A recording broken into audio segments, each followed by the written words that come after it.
आर्यन भैया को भेजिए ना किसी एक को भेजिए ना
मैं चाहता हूं कि एक सोनम जी के लिए जोरदार ताली होनी चाहिए हो भैया, क्योंकि कलाकार का ताली ही सब कुछ होता है। अगर आप लोग ताली बजाएंगे तो हम लोग को एनर्जी मिलेगा, और जब एनर्जी मिलेगा तो आप लोग को रात भर हम लोग झुमाएंगे। ठीक है, तो प्लीज ताली बजाने में कंजूसी मत करिए।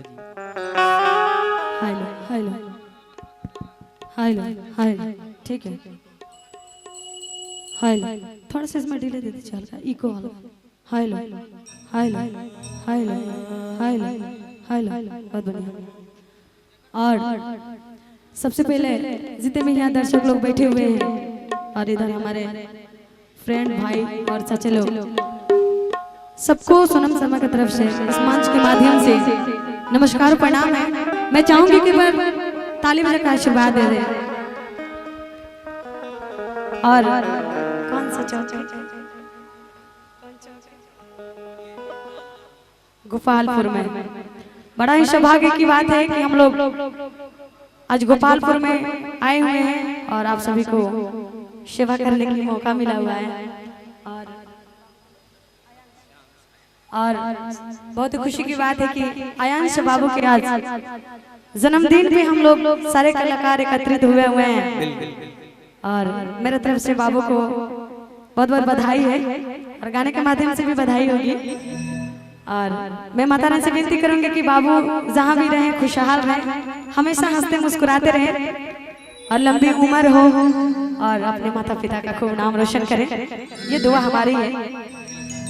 इसके पहले हम चलते हैं भैया, सर लगा लीजिए भैया।